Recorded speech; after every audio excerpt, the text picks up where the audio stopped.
Africa, Rabindranath ঠাকুর।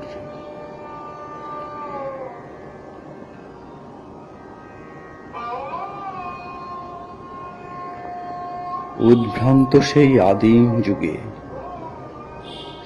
স্রষ্টা যখন নিজের প্রতি অসন্তোষে নতুন সৃষ্টিকে বারবার করছিলেন বিধ্বস্ত,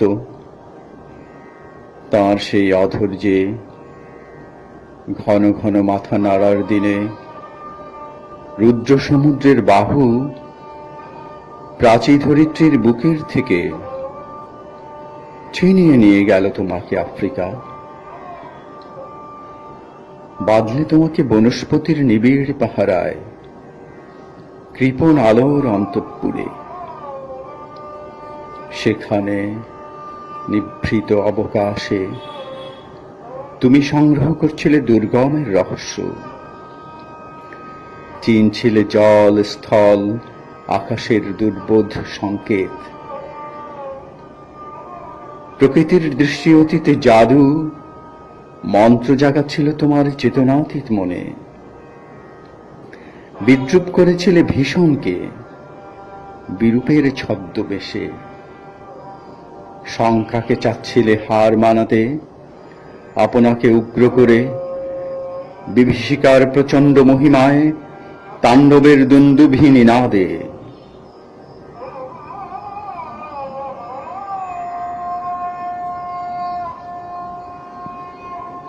হায় ছায়াবৃতা, কালো ঘুমটার নিচে অপরিচিত ছিল তোমার মানব রূপ। উপেক্ষার আবিল দৃষ্টিতে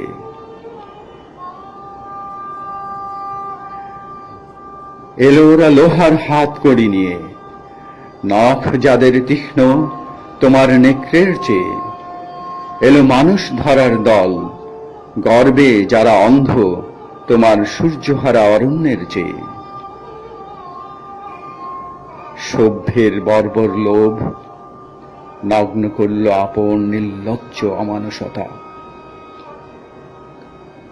তোমার ভাষাহীন ক্রন্দনে বাষ্পাকুল অরণ্য পথে পঙ্কিল হল ধূলি, তোমার রক্তে অশ্রুতে মিশে। দস্যু পায়ের কাঁটা মারা জুতোর তলায় বিভৎস কাদার পিণ্ড চিরচিহ্ন দিয়ে গেল তোমার অপমানিত ইতিহাসে।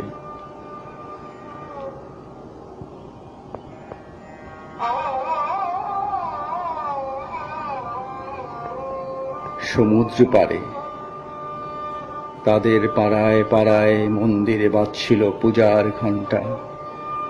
সকালে সন্ধ্যায় দয়াময় দেবতার নামে শিশুরা খেলছিল মায়ের কোলে। কবির সঙ্গীতে বেজে উঠছিল সুন্দরের আরাধনা।